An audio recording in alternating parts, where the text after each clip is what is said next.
What's the first step in someone being successful? From Michael Jordan to Taylor Swift to Robert Downey Jr. And then even after they got started, there were still doubts and setbacks. Starting anything takes courage. Having commitment for your goals when you face challenges also takes courage. Maybe you're watching this because you scheduled an interview with Vector Marketing, or maybe you just had your interview and now you're doing more research. You were probably excited at first, and then you kind of hit a little bit of a speed bump because you watched somebody's video like this. And then Vector will have you come into their orientation, and they'll have somebody stand in front of you for an hour and a half, 2 hours, and explain how you're going to sell this knife on the street to random strangers. First of all, that guy is a comedian, so he's just trying to make a funny video, and Vector Marketing just happened to be the topic that he pulled out of the hat. But also, he says stuff like it's door to door, where, if he went to an interview, he would know that's not our business model. Josh is what we call a heard it. A lot of people have heard about Vector, but have never actually gone to an interview and definitely never gone to the training. It's like that game of telephone,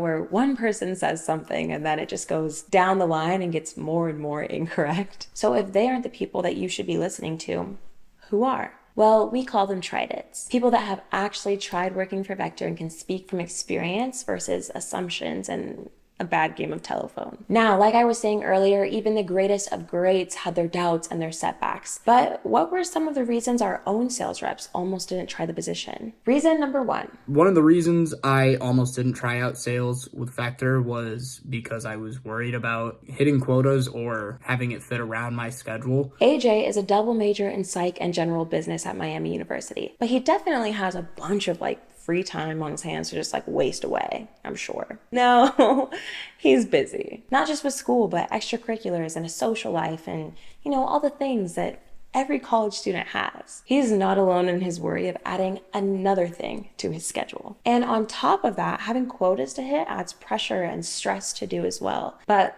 here's what he found out. I found out through talking with my current manager that there's no quotas and I can schedule it around whatever else I've got going on in a week. It's crazy that when you actually go to an interview and listen to the information that you're told, you get answers to your questions.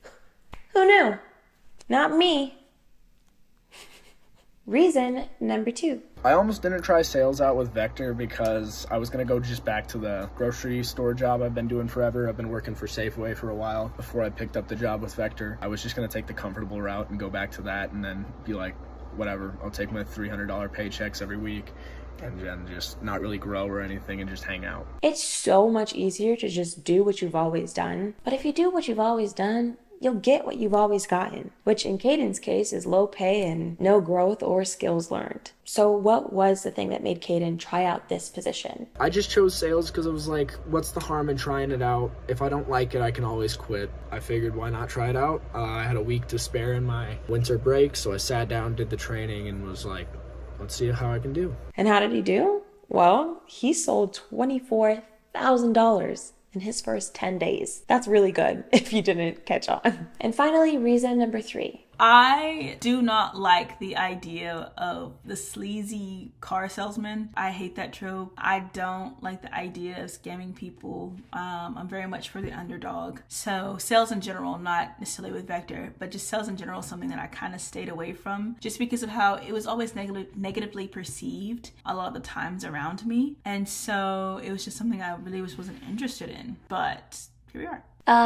The age-old question, what will people think of me? Well, first of all, most people don't even know themselves. Why does it matter what they think of you? It's totally normal to think that being in sales equals being a sleazy salesperson. Here's the thing. People are only sleazy because they choose to be. If you go into sales, you can be whatever type of person you want. So why did Olivia just decide to go for it? My motto in life is do it scared, and that's how I've done it my entire life. And so I had no clue what sales was, how to run a business. I'm the person, I want to give everything away for free. I'm just a very generous person, so my business skills are lacking.